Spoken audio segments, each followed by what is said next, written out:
Hello. Hello. Hi, everyone. Welcome to A Couple of Sassholes podcast. I'm Brooklyn Johnson. And I'm Heather Terry. And for anyone who doesn't know, this is our power hour of true crime where we talk about fucked up people doing fucked up shit, usually for fucked up reasons or sometimes for no reasons at all. That's right. And that's what we're going to do again today. Again? Shockingly, on this podcast, this audio project, we consistently do the same thing over and over again.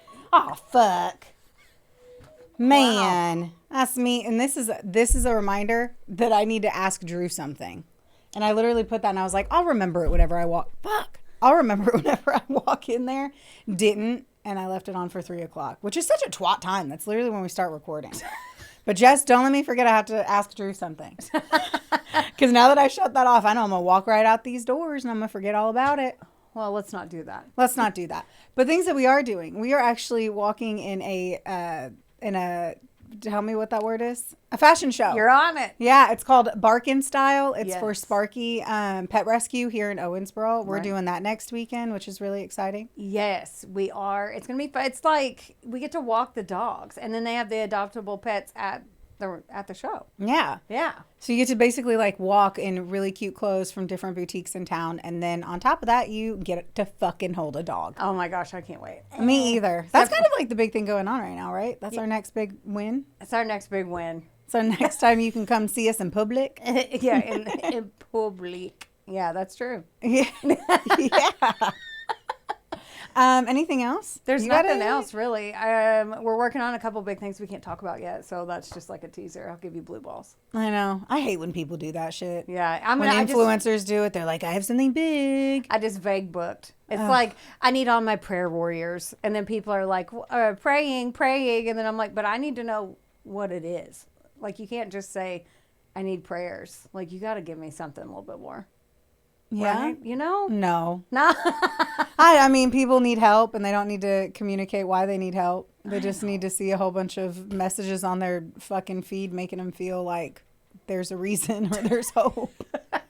I'm not the one putting my fucking shit out there, so I don't have anything to say on it. I know. Well, when people start changing their profile pictures and their status goes to single, I go into private investigator mode. Yes. So I'm not. Oh. Because what? No, I was just like, because I got to know. Yeah. I got to know, man. Man, if I had enough fucks to give, I still wouldn't want to know. I just don't. Nope. Nope. I either care a whole bunch about things in my circle or I give absolutely not a fuck. That's true. That is how I roll. Well. And it's only getting more intense as I get older. Okay. I'm going to jump into my story. All right. Cool. And if you hear my stomach grumble, just let it go. I'm hungry. Let it be. Okay. All right. So I did a YouTube case closed, Brittanee Drexel. I'm obviously doing the story of Brittanee Drexel. So there's no who, what, when, where on this. I'm just going to tell you the fucking story. Okay. Wikipedia, United States Attorney's Office, District of South Carolina, Investigation Discovery. They did like some 3-minute video on YouTube that I saw. Mm-hmm. I put AMC News 4. That's ABC News 4. And then the disturbing Brittanee Drexel affair. It's by That Chapter. And this dude is super adorable. This is on YouTube. If you want to look that up, the dude's like channel is That Chapter. And he has a great accent. And I just really love him. Okay. He's just one of those dudes that you're like, yes. Yes, you are. Yeah. He's so, love it. I love it. I'm going to have to check it out. Please do. Okay, so in April of 2009, our story takes place in Myrtle Beach, South Carolina. Now, let me tell you, obviously, how we got here. We have the beautiful Brittanee Drexel. She was born on October 7th, 1991. She lived in Chiley, New York, which is a suburb of Rochester, New York. And that year, the temperature had spiked to an unseasonable 83 degrees, which makes every 17-year-old crave the motherfucking beach. And every fucking human. I mean, 83 makes, I don't know, that's pretty hot. yeah. But Makes me crave AC. I'm like, it makes me crave a bevy on a patio. Well, that's different. Yeah. In a boat. She had been deeply affected by her parents' impending divorce and had recently spiraled, twice overdosing on her mother's medication. Ooh. Now, these weren't those like definitive attempts to end her life, but rather what psychologists would categorize as a cry for help. And it's kind of an impulsive behavior or maneuver, hoping that you somehow wake up in a different experience than what you fell asleep at, I guess, if you will. Mm-hmm. Her father, Chad Drexel, was her adoptive father. Her mother, Dawn, had her with a man named John Kayaglu. I don't know. He was of Turkish descent, which means my guesses on his name are absolutely fucking terrible. They were never married. She broke up. She met Chad. Chad adopted her at a very young age. Got it. So as the weather heats up, Brittanee wants to go to Myrtle Beach, South Carolina with her friends for spring break. The weather there is like cooler, but obviously who fucking cares? Everyone wants to go to the beach. Yeah. Everyone wants to go to spring break. Like, let's not act like everyone was not fucking wanting to do this. Especially back in like the 2005. Oh my God, right. Like 2010 era of like MTV spring break. Oh my God, do you remember watching that on TV? Every minute. Yeah. Every It's minute, like every time. You're just watching people get drunk and dance around in bathing suits, and then like Cisco comes through and sings Yes. song. And Yes. then you're like, With his fucking silver hair at the time. Man, Right. what a fucking time, man. I'm not even on that page anymore. So her mother being a real mom here is like, hell the fuck no. There is not parental supervision, and I don't want my daughter doing all that shit. And Brittany's in her defiant era. It fucking is what it is. And so she used a friend's mother basically to be a proxy to deceive her mom. And she fucking fled to the tourist trap of Ocean Boulevard. oh, So she basically just had her friend act like it was her friend's mom and was like, yeah, we're going to be at my house. We'll be at the house and the parents will be home all week. And yeah, absolutely. She can come and stay with us. And she's like, okay. Can't blame her. I mean, right? What other evidence did we have back then? That's very true. That was still the MySpace era. And Facebook was getting its fucking stronghold on humans and everything else. Right. To me, I'm like, this is insane. Like, personally, I was like a good, bad kid. That's kind of how I've always explained myself growing up. Like, I was the cheerleader and all that shit, but I was like totally getting high and drunk behind bleachers. And I would have had zero gumption to go on vacation and lie to my parents about it. That's a big... Oof. Balls of motherfucking steel. I mean, that one's pretty big. So I was like, let's Google map this shit, because even though I love road trips and I travel all over the U.S., I still could not lay out a map, most likely. And so, Agreed. right? And so from where she lived in the vicinity, right, to Myrtle Beach was like 13 and a half hours straight through. Damn. Yeah. So that was a trip. Yes. To not tell your mom about. So... Back before the days of phone tracking. Right. Oh my God, right? Yeah. The original plan was to go with her boyfriend and some friends, but then he had work commitment, so I'm assuming he couldn't get off at Foot Locker in short notice. I know. It's like he had a work commitment. That's literally, I'm like, yeah, he couldn't get off Foot Locker.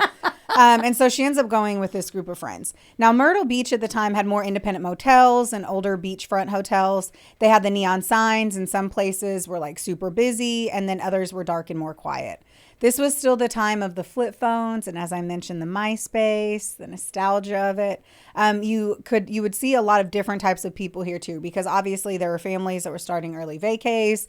You had late spring breakers, and then locals and like seasonal workers were coming in. So a very transient area. When you're in a vacation space like that, it means that it's a lot harder to attract people in general. Right. And now hop in that time machine to 2009 and it makes it even harder. Right.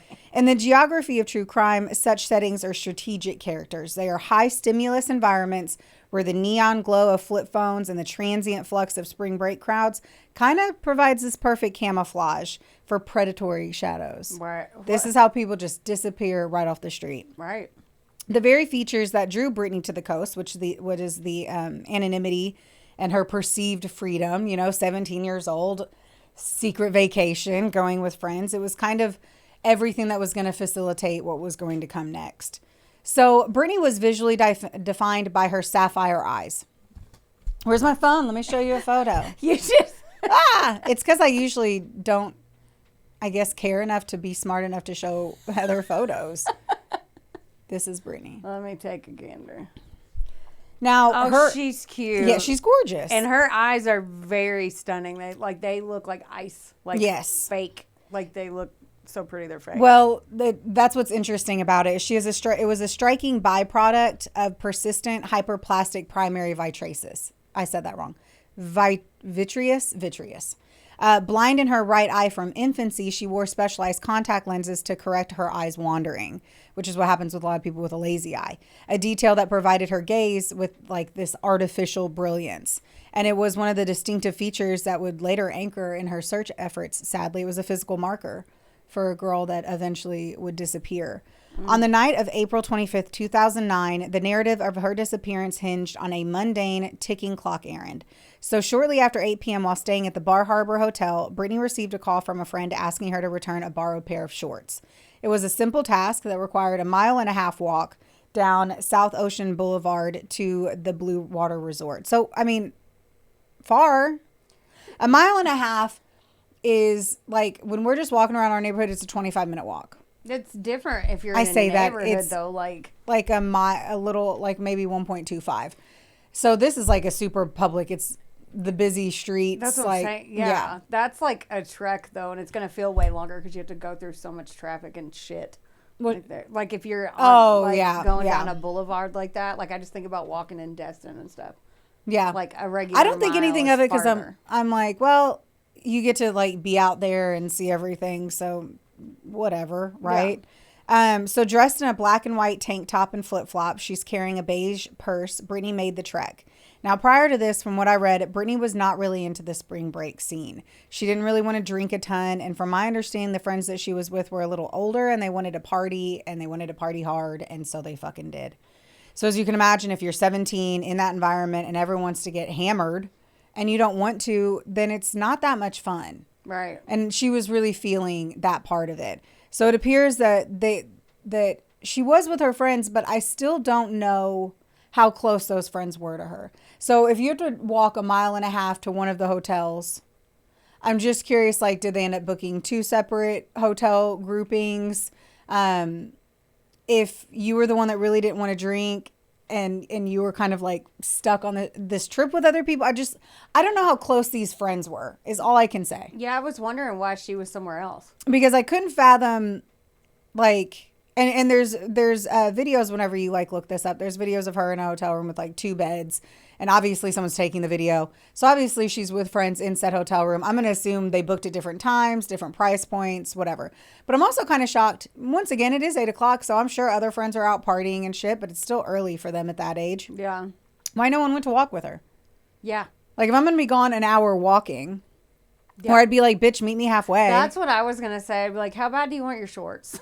Right, like, meet me halfway. Yeah, meet me halfway or I'm going to throw them in the ocean. Unless you're over here, like, fucking Winnie the Poohing it down the street. Like, you have other shorts. Back in, though. Okay. So, security cameras at the Blue Water Resort captured her arrival whenever she had first gotten there and her departure at 8:45 p.m. She was heading back to her own hotel to retrieve the clothing, maintaining a constant digital heartbeat via text with her boyfriend, John Greco, back in New York. I think this is one of the things that confuses me. Like, I think she was with her friends. They asked for the friend was like, oh, you have my shorts in your hotel room. She walks back in and then she gets the shorts to go back out. Got it. But what I also understood kind of in this is that she was going to like stay back at the hotel. Like, I'm going to be in for the night. Mm-hmm. Like after this whole event, which once again makes me like her more because I had no responsibility or gumption or wherewithal to hang out in a hotel room by myself if everyone else was like getting drunk. But she was planning on going home the next day. So she was coming home, or she was going to be back at the hotel. I'm in for the night, no biggie. Mm-hmm. At 9:15 p.m., the messages just stopped. Her boyfriend, John, is all over it. He's calling the friends, asking if they've seen her, where she could be. And he just could not understand why she had just stopped texting him. Right. He calls and texts her over and over again and is eventually like, if you do not respond to me, I'm going to have to call your mom and tell her what happened. And so he does. And he calls frantic. Like, he is terrified. Dawn is floored. Because she doesn't know her kid's 13 hours away. Yes. Ugh. And she calls Chad, her soon-to-be ex-husband, I guess, and the police start searching for Brittanee the next morning. So happy to hear that they didn't act like she ran away or was just partying and sleeping it off. It sounds like they acted quick, which in this particular case, I'm exceptionally surprised by. They started the next morning? Yes, because he was waiting for her to text back and was like, if you do not contact me by this time, I'm calling your mom. And then she called, and then I was like, they still waited like 12 hours. But well, I don't know when John eventually, the way that I read it from like a transcript that I saw on a site that I just now realized I did not work site. It was that morning. Got it. That she got the phone call. Okay. So I don't know if he was just trying not to get her in trouble either, because she obviously wasn't supposed to be there, and she Right. could have gone out, and maybe that was the night she decided to drink. Yeah. He didn't know. He had no fucking clue. The last person known to have seen Brittanee before she disappeared was a guy named Peter Brozowitz. And I'm going to show you that. All right. Nope. Okay. He was 20, worked as a nightclub promoter, hot as fuck. We can both admit that. This dude, it looks like he doesn't look like a smarmy, like, club promoter. He looks like an accountant. Yeah. And I'll have the photo pop up. That goes to the gym. Yes. Now, he was from the Rochester area, so he wasn't a total stranger in her world. Like, he was from the hometown. Got it. So that's pretty cool. And they had apparently crossed paths at a nightclub the night before, and they had literally just, like, talked. Yeah. This was not a cheating thing. This wasn't a, were they sleeping together? Right. But when the police talked to him and the group of guys he was staying with, they kept things pretty open-ended, which meant that no one was cleared, but no one was officially a suspect either. Just somewhere in that uncomfortable middle of everything still kind of feels possible. I'm not taking him off the list. Yeah, they're like, hey, don't leave. We'll come back to you. Yeah, but he's like, I'm on vacation, so I probably fucking am. And he does, because this takes time. Yeah. So the investigators searched Brittanee's hotel room, and of course, the big thing that stands out right away is that all of her stuff was there. Everything. Yeah, she didn't leave. Yeah, she did not pack. It was untouched. Her purse and her phone were the only things that were gone. So obviously she wasn't packing up, and she didn't head out of town without her friends, which would once more have been impossible at that time unless she had her own car. Mm-hmm. And so it kind of comes to the conclusion that something must have happened whenever she left the hotel room. Now, luckily her phone ended up telling a part of the story, but just a part. But it did overall fucking help. Now, remember 2009, not the same kind of capabilities. Right. It pinged moving south about 50 to 60 miles down Highway 17 toward the Georgetown-Charleston County line. And then early the next morning, April 26th, it just stopped. No more movement, no signal. Phone done. Search teams focused heavily on that stretch, along with areas around Myrtle Beach where someone might have tried to hide a body. They searched for 11 days straight and found nothing. They wouldn't give up on that location, though. Later in 2011, I'm going to go back. Oof. But in 2011, they still investigated an apartment, and they didn't find anything again. Man. So at the same time, this case started to play out in a very public way. So Brittanee's mom, Dawn, is all over it. But Brozowitz, the nightclub promoter, they both appeared on Dr. Phil. Oh. Where tensions were extremely high between them, and it was just hard to ignore. He maintained his innocence, but was clearly frustrated, mostly about how this had affected his reputation. Right. This is another one of those moments where you just don't know who you can trust. Mm-hmm. You don't believe anything that anyone is saying. He's the last person who was seen knowing and talking to her. So he's just a guy that's like, I had nothing to do with this. I just happened to fucking talk to her. Yeah. And then she went missing. And at the time, once more, no one knew that he had nothing to do with it. He maintained his innocence.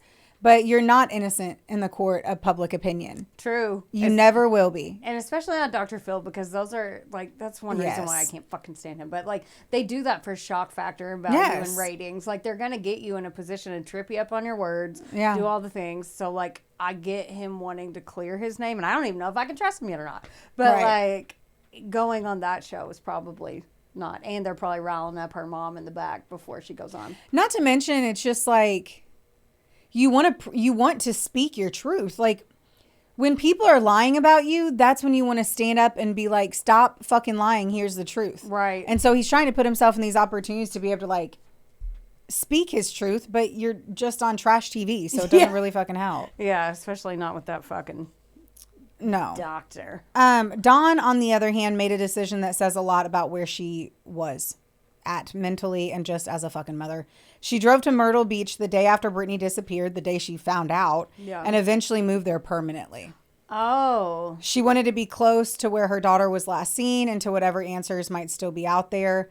As I mentioned, it just shows her commitment, and I can't imagine in any other scenario why you wouldn't do that. Right. Besides if it was financial reasons, but then again, throw all your money away and try to find your kid. And how else was she going to keep her child in the public eye without being there. Right. But not to mention she's also like just moving to the city of grief, you know, for her. Yeah. Over time, she developed her own theory. She believed that Brittanee hadn't just gone to Myrtle Beach to get away, but because she had thought something was waiting for her. Something she was promised, like maybe a modeling opportunity. Like she thinks that she went there not only for spring break, but like for something else. And she was also convinced that her daughter had been trafficked. At the time, Myrtle Beach police didn't put much weight on that idea. They maintained that trafficking wasn't something that really happened in their area. And I don't know, but years later, the narrative did not hold up that way. A 2019 report from the South Carolina Human Trafficking Task Force ranked Horry County, where Myrtle Beach is located, as the #1 county in the state for reported trafficking victims. Ugh.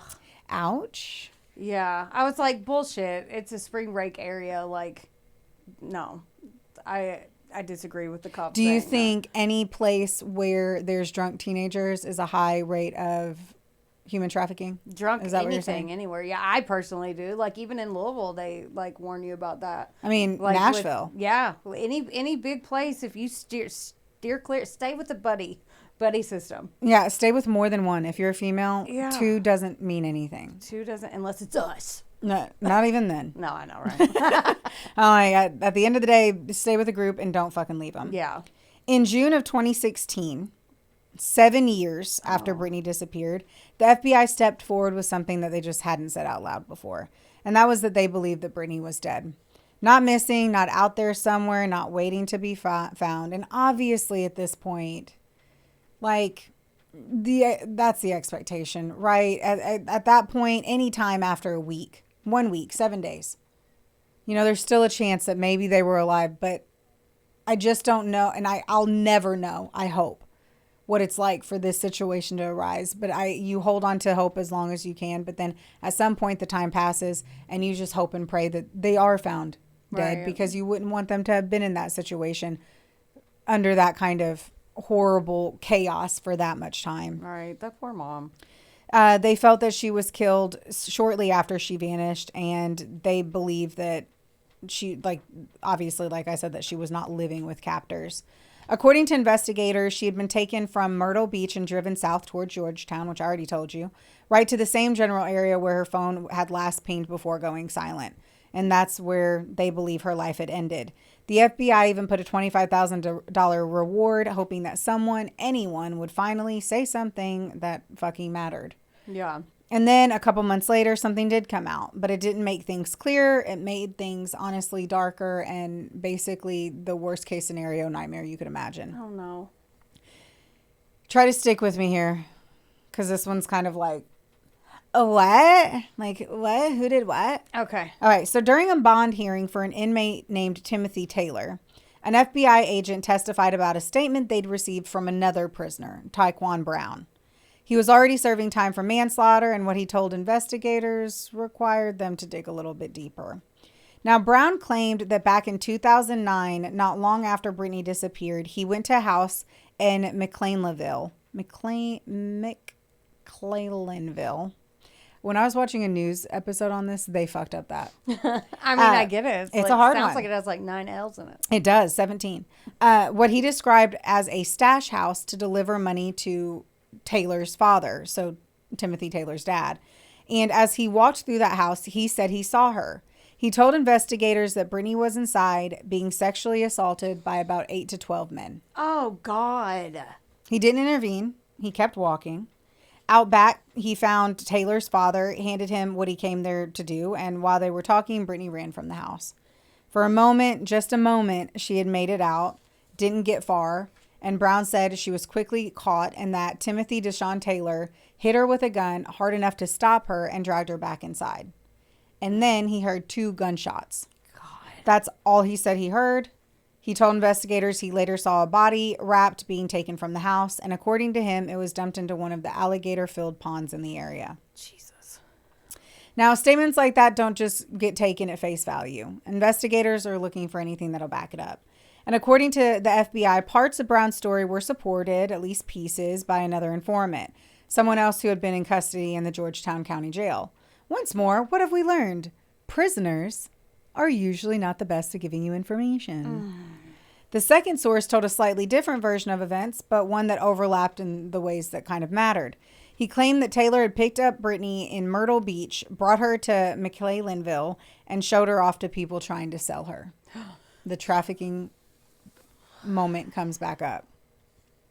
When the case started getting attention, when her face was on billboards and Dawn was everywhere trying to raise awareness that her daughter was missing, and so was Chad, by the way, he was there. That's when things started to shift. And according to his account, that's whenever she became more of a hindrance and that a liability, and Right. that's when the decision was made to kill her.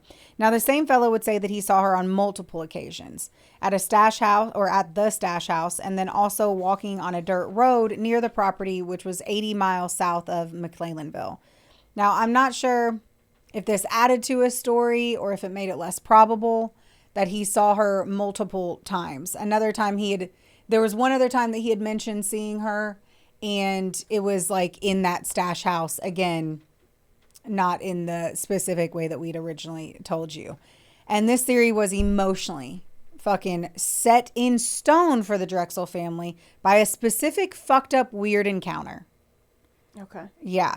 So shortly after the disappearance, Chad Drexel had been handing out flyers on a rural dirt road when he stopped a two-tone car. He recalled the passengers laughing at his plea as he stated that this was his daughter and that she was missing and was asking you if you had seen him. He was handing out the flyers. They laughed? They laughed at him, took the flyer, crumpled it on the floor, and just drove off. Dicks. I know. And I don't know here because they say that the driver was Timothy Deshaun Taylor.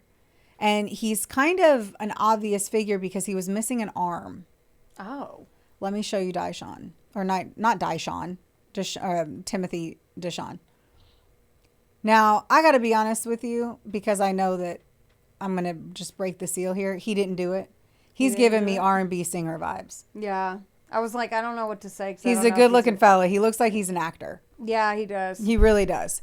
And I just I'm saying it now because I was like, if I'm going to show a photo and I'm saying that the guy's attractive and I'm telling you all this horrible stuff, I need to tell you he didn't do it. Okay. And I'm going to get into the how he didn't do it. Now, I watched an interview of him. Okay.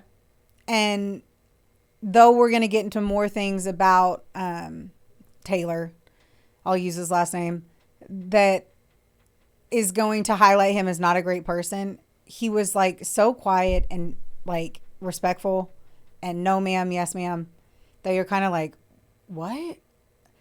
Huh. The situation, it gets even more confusing to me on this one. Honestly, this one fucking just confuses me for the Taylor family as well.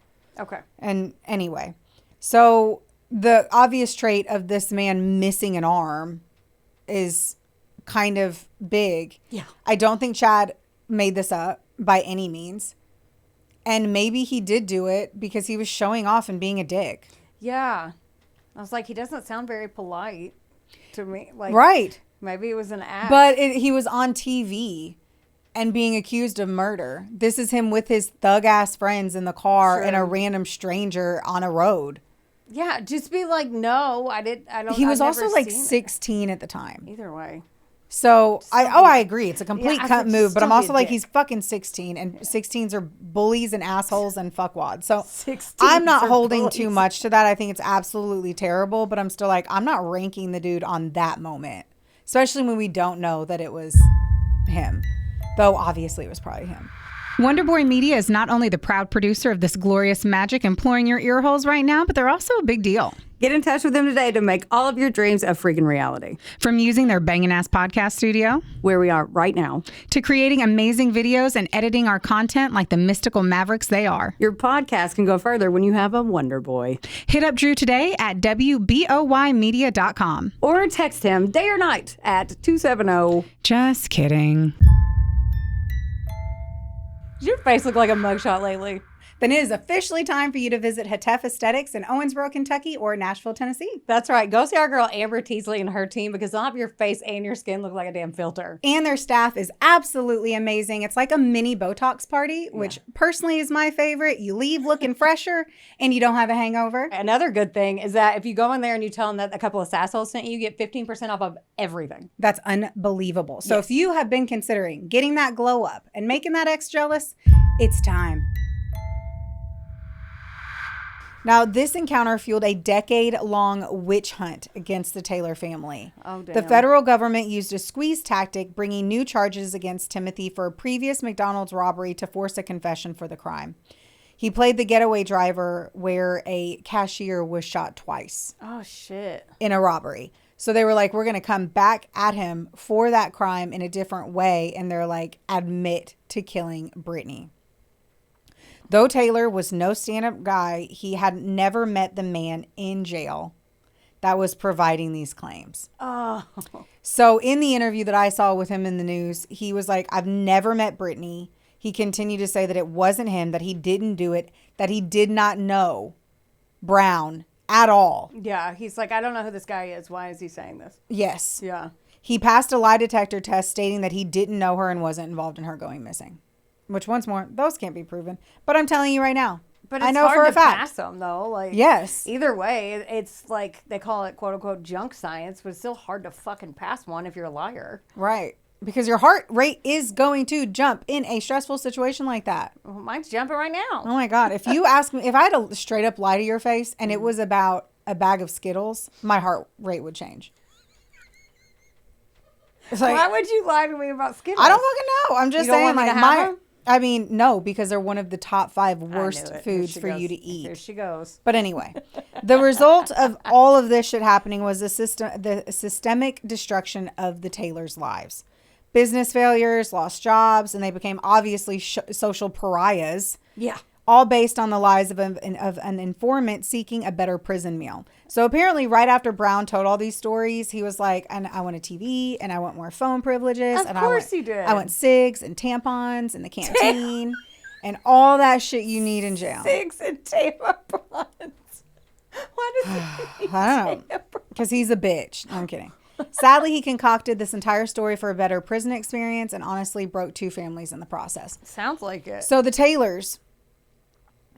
I'll pause on them, but like, imagine what this did to the Drexel family. Right.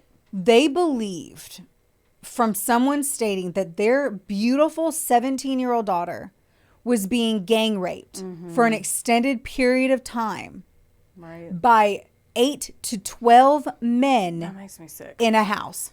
Right. That poor family. Yes. And then killed. So not even whatever happened, you know, it was absolutely terrible. You know, it's worth crying over. You know, it's devastating. But the fact that that is the picture that he painted in their mind for that much time. And now the Drexels are like, you have to get Taylor. And Taylor's over here like, I did not do this. Yeah. And then the Taylor's family is fucking falling apart because of now their son is a gang raper. Yeah. And on top of that, they mentioned the dad. It was to drop off money or some shit to the dad. Yeah. Well, let me tell you that Timothy Deshawn Taylor ended up suing the Department of Justice after this. Now, I watched the interview with his father and his mother. And this guy is so soft-spoken that you almost couldn't even hear him on the interview. The dad. The dad. If you told me right now that this story was that dad, I call bullshit. Yeah. Now, once more, because of fucking BTK and every other fucking serial killer that we've had, I obviously can't say that you can spot evil because you cannot spot evil. Right. But But there's certain times you look at people and you're like, oh, you're bad. Yes, but this family was not it. They were sweet and soft-spoken. And at the time, he was like, my son was 16 Yeah. at the time, and he was missing an arm. Right. And maybe 100 pounds soaking wet. Like, this is what the news person said before they even got to the father. Yeah. So, like, he weighs 100 pounds. He was 16. He doesn't have an arm. Right. You think he's just grabbing women No. Right. and gang raping them in rooms with all these men? That, Yeah. And because they did that squeeze tactic where they got him arrested for something else that I don't know if he was being originally charged for being the getaway driver, because obviously the laws aren't the same as they are now, because if you're a getaway driver, you can get the same amount of time as the person who pulled the trigger. Right. But he went and he called his attorney and he goes, I'm going to say that I killed Brittanee. His attorney was like, no. Because the way the story was, he was like, I was stated I was there. I can fall on the sword and I'll get my son out of prison. And his attorney was like, no. Yeah. I don't think we can do that. And then everything else that fucking happened. But unbelievable. Yeah. Now, at the end of everything that happens, this is the other thing I have to tell you about why I just do not feel like the Taylor family is at all what they were portrayed in this. This father said, he ended up suing. At that time, he literally said, I want an apology. And he goes, they don't have to make it public. They can whisper it in my ear. I just want an apology. Oh. And now the mother too was like, I hate, and I felt it in her heart. She was like, I just feel like he was the scapegoat because he was dark skinned. There's no scenario of this that I'm not going to think that his race had something to do with it. And I agree. I'm always going to agree. Yeah. If there's a race factor in it, it's probably true. I mean, it's been proven. Yes. I mean, we can cry wolf all day long, but yeah, it's been proven. It's been proven. All right. So in 2011, 2012, because I saw 2 different years on that. As the cops are still trying to figure out what happened, some tips kind of came in and a new man is starting to look a little bit sus on the fuckwad list. Now, they basically, at this point, they never gave up, which is amazing. I don't think Dawn would have let him. I was going to say, if she moved down there, she's going to be up their asses, like, figure it out. Yes. Ooh. I just smacked the fuck out of the mic. And so when they started going over on, like, tips that came in, that's where we're at here. I'm like, it sounds weird to be like, new name popped up in a random year. It's because they were starting to relook at it in a different way. Right. Now, his name is Raymond Moody. And, of course, he's a... Raymond, you twat rocket. I was like, Raven. Not Raven Tire. And, of course, this motherfuck is a registered sex offender. Wait, how old is this man? I'm not giving you that. Oh. He's like 62 in the time of later on. God, in the time of later on. Okay. In the time of later on. Old as fuck. Gross age for a 17-year-old girl. Yeah. In his 50s, I would say. In 1983, he was convicted in California for kidnapping a young girl, and he served 20 years for it. So, like, I believe he was in his 50s, if my math be mathin' right. Or late 40s. Probably late 40s. Okay. Math is hard. What? Yeah. Late 40s, early 50s. I was like, it's fine. I'm not going to use his senior discount at Denny's. I was just curious. So something that got him on the radar was the fact that he didn't properly register as a sex offender after moving to South Carolina. And that got like some of the ears perked up. And they're going to dig back in.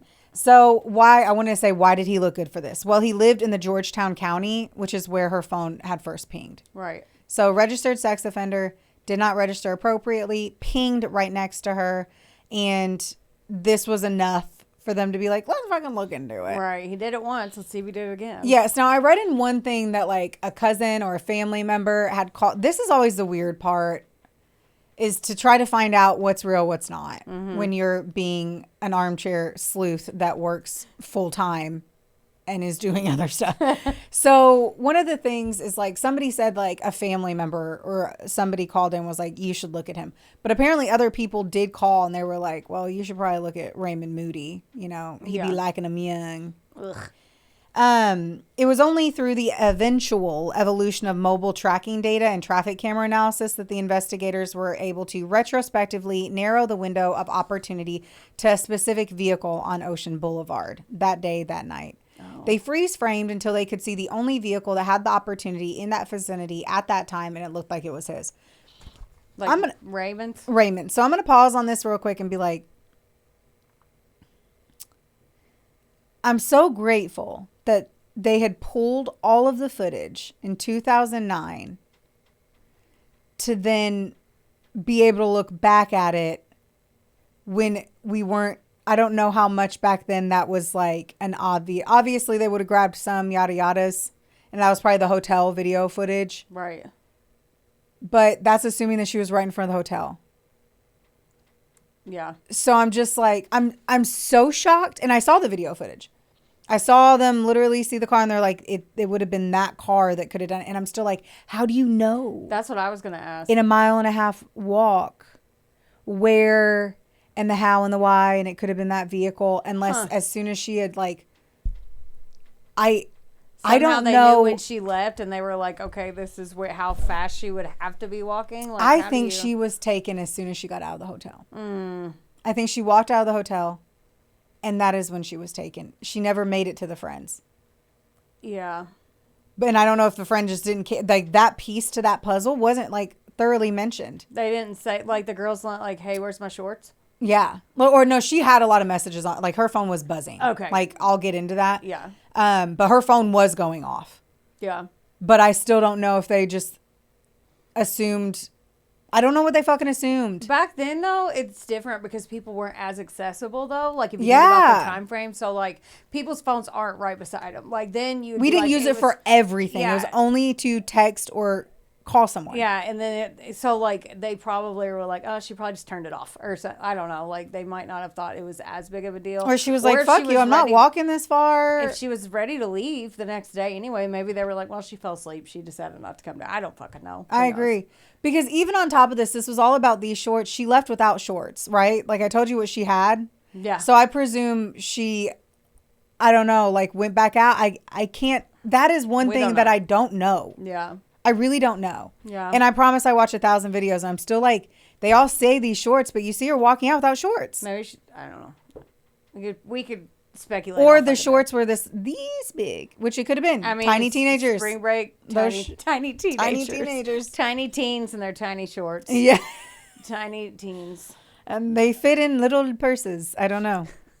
So, where am I at here? Okay. I don't. The vehicle. Okay. So in May of 2022. And it was 2009, right? Yes. Jesus. The story's different now, right? It's no longer a gang in a stash house, but it's a local couple, Raymond Moody and Angel Voss. Now, the strategic significance of Voss was the key to the abduction. His girlfriend being present likely provided a sense of ease with the couple, and her presence in the passenger seat was basically a complicit lure that would ultimately lower the defenses of a 17-year-old girl. Right. Or any, I mean. I see this without a fucking doubt. Yeah. We have seen this in a million cases. Right. In a million cases. If you have a female Right. in a vehicle or in an environment with a male, women automatically, though they're ready to fight and they're and we can be catty and shit or whatever it is whenever you're younger, Yeah. you still automatically feel safer with a female present. Yeah. No matter what. Right. Women tend to trust women in moments like these. Mm-hmm. Now, I've got to tell you about this Raymond Moody. Ugh. In Okay. his interviews, What? he's charismatic. Is he? He, Ew, that makes me mad. when he comes in to explain what happened, dude, you'd like him.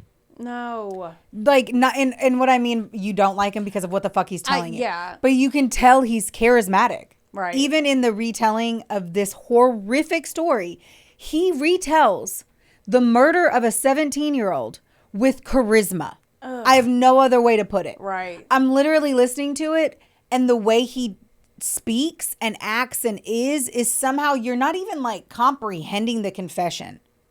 Like other stories where we hear of like a 15-year-old who killed their friend in the bathroom, and he's like talking to you like it was a science project. Yeah. This guy is explaining this almost like he is telling you this really funny story that happened at the park on Tuesday, Oh, God. which fucks you up. Yeah. Fucks you up.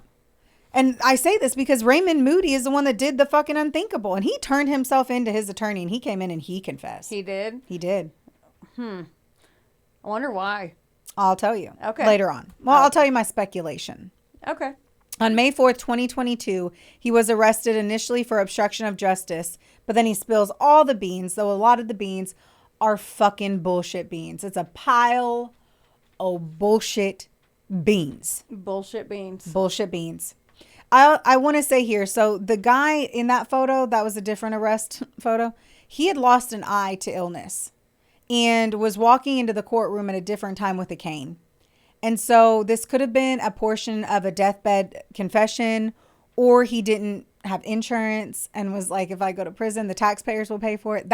No one said that, but that is where my mind went. Everyone thinks that because his health was deteriorating so aggressively that he did it because he was dying. And he specifically didn't want to get Angel Voss in it. So he turned himself in. Yes. Because of that. Well, and everything he says, because Voss was with him and he has to state that she was with him, he keeps saying she wasn't there. She wasn't there at the time of the murder. But she obviously was the catalyst to get her in the car. But I'm going to tell you his other story. But in my mind, I'm literally like, this dude's a cuntwad. Why wouldn't he just go to jail to get medical attention? I mean, if you wait that long, it sounds like it. Yeah. I mean, yeah. Okay, let me tell you the bullshit. He claimed that they saw Brittanee walking alone on Myrtle Beach, on Myrtle Beach, and they were driving along. And she goes, that smells good, because they were smoking the devil's lettuce. She Windows said that smells down. good. They were smoking weed. They're smoking weed, windows down. And she's like, ooh, that smells good. And he's like, oh, yeah, you want some? And she's like, yeah, for sure. And she gets in the vehicle. No way. I don't believe that. She wouldn't even drink with her friends. Do you think that she's just going to sniff out weed and hop in a car with two people? That Brittanee was down to go party and have a good time. Like, that's what he was saying. Like, oh, she wants to go party with us. Now, of course, this narrative was a fucking attempt to shift blame onto the victim. But what he didn't realize is who Brittanee was. Right. So in reality, is what you just said, Brittanee was feeling alienated in Myrtle Beach, specifically because her friends were drinking and doing drugs. And it's highly improbable that she would just willingly enter a stranger's vehicle for Mary Jane. Right. They're just blowing out the window, and she's like, that smells good. That skunky smells See, that's delightful. some shit how you could have got me in the car at 17.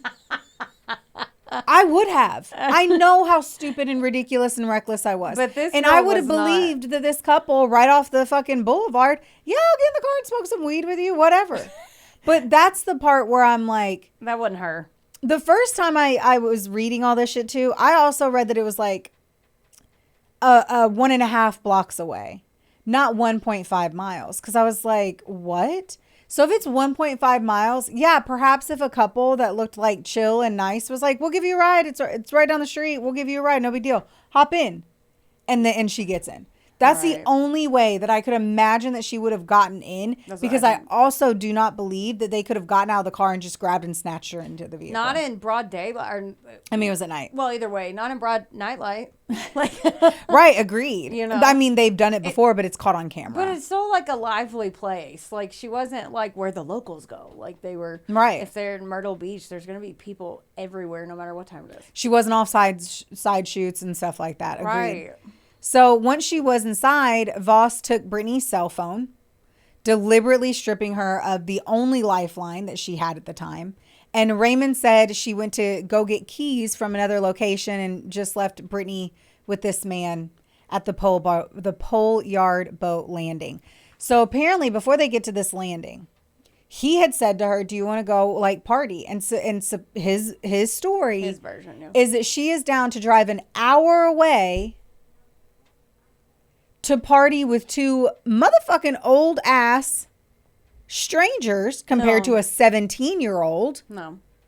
And she was okay with that and was like, sure, let's do it. And then while she's in this secluded location, the woman leaves and she's just okay with being stuck in a car with this guy. No. Yeah. No. Yep. Fucking liar. Raymond says that things got out of hand and he raped and strangled her. He buried her body 4 feet deep in the woods off of a private drive in Georgetown, where she remained while the world continued to look for those alligator pits from that other fucking story. Oh. He said it. Sorry. He said things got out of hand. Of course he did. That's So, what of they course, all he's fucking like, say. Gross. Here's what likely happened. I fucking hate this guy. This whole thing happened and she was terrified. Yeah. And the other bitch took her phone. Yeah. So she's just stuck in a secluded area. Mm-hmm. He probably tried to advance on her or she tried to run. Right. And he grabbed her and he attacked her and that's what happened. Yeah. Absolutely nothing that he says Fuck on him that and part. fuck that other bitch. Fuck her too. Yeah. So he ends up bringing them to her body. And it is indeed 17-year-old Brittanee Drexel. The legal resolution of the case, finalized in early 2025, That's so long. last year, That's so long. serves as a grim indictment of the 13-year lie. It was 13 years from when she went missing in 2009. Raymond Moody is serving a life sentence plus 60 years. In February of 2025, let me say this real quick. When Raymond Moody confessed and he was in court, he cried.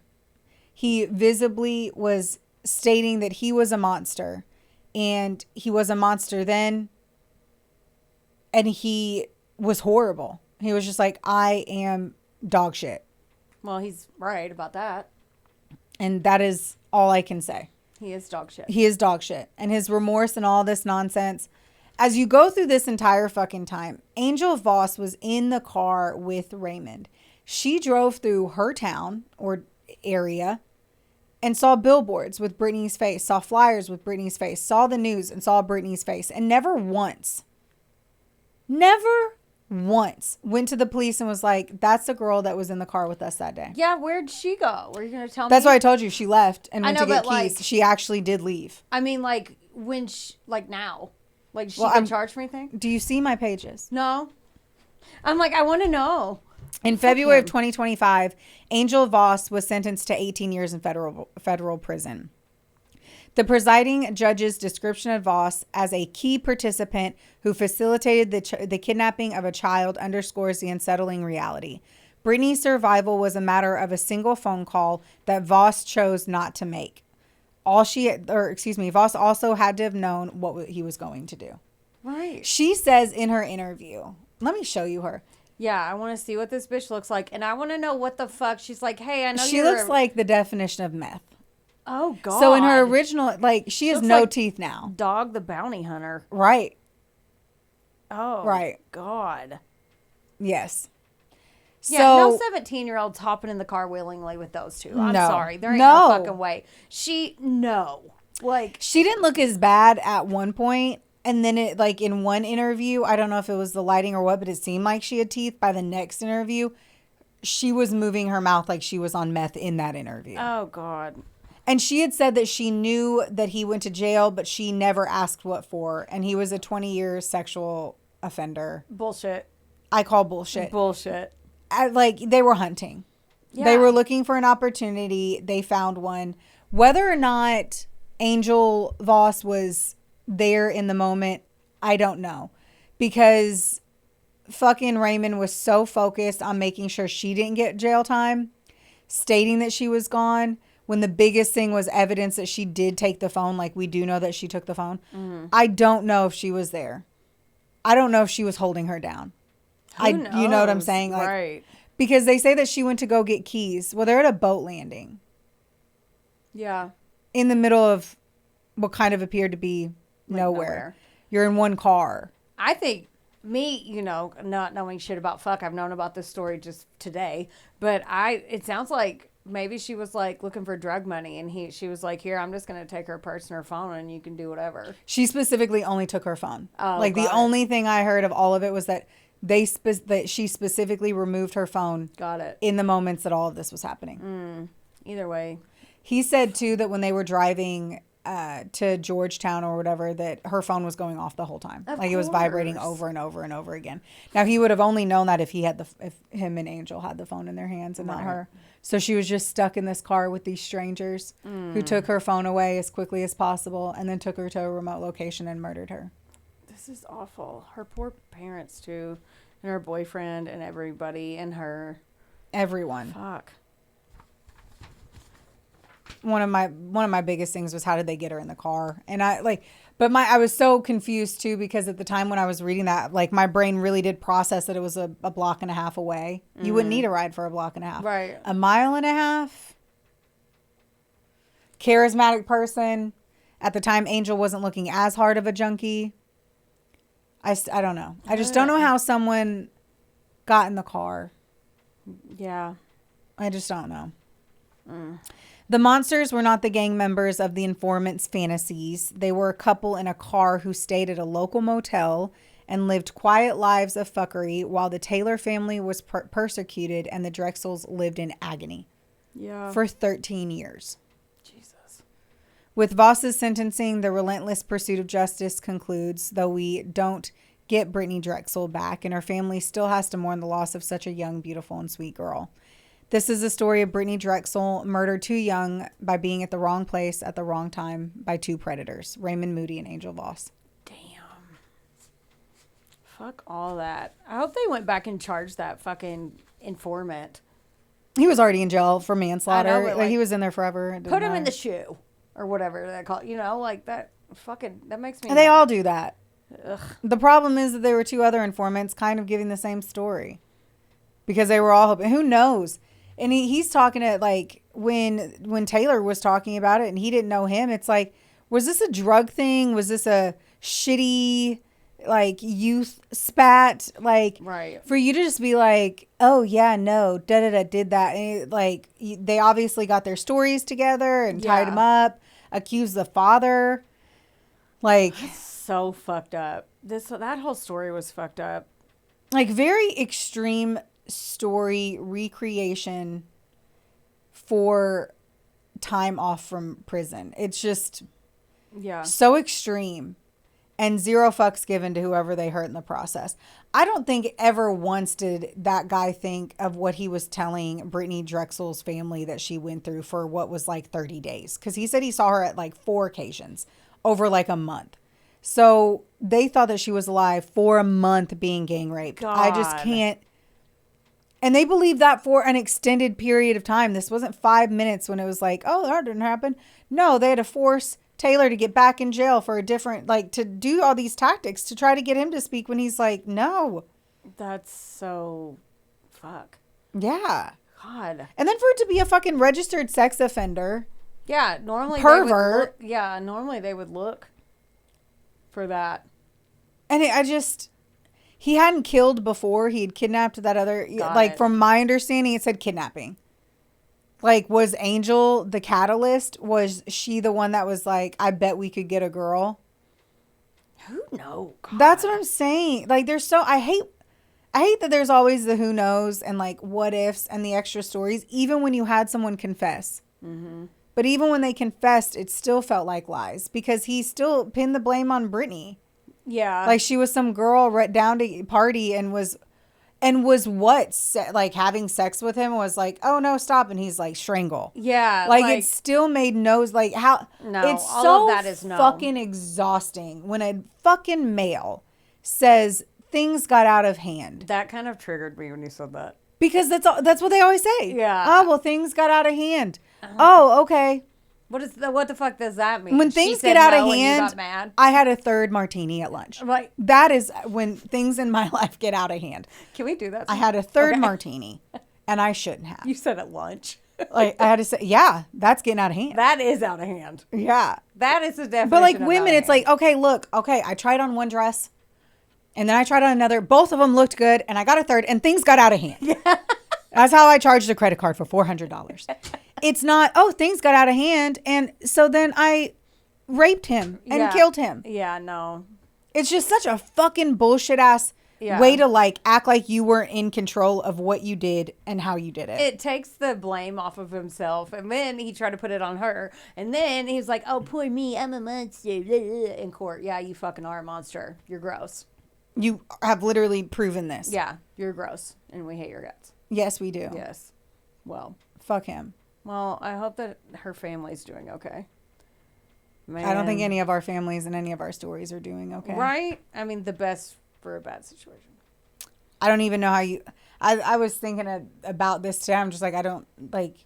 There's a before and after in your life, Right. and your best case scenario surviving. Right. And that's it. Because every single holiday, every single birthday, every single time you look at their favorite fucking Cheerios on the shelf at a grocery store, Right. every time you see kids playing at a park, like it doesn't matter what it is.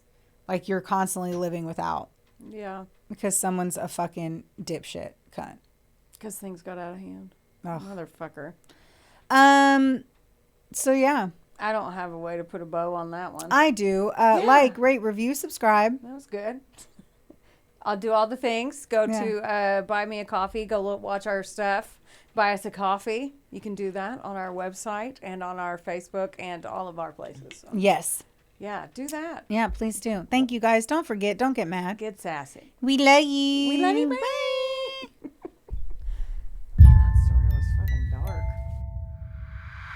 This episode was sponsored, edited, and produced by Wonderboy Media. Get the deets at WBOYmedia.com to see how you can make your podcast dreams a reality. Help us out and be sure to rate, review, and subscribe wherever you listen to our audio project. Don't forget, follow us on Facebook, Instagram, and TikTok at, of course, A Couple of Sassholes. Want more sass? Become a member of our Patreon for bonus content, merch, and more. Plus, we're on Cameo now, so there's even more ways to get the sass you need just how you like it. As always, don't get mad. Get sassy. Theodore, can I pet that dog?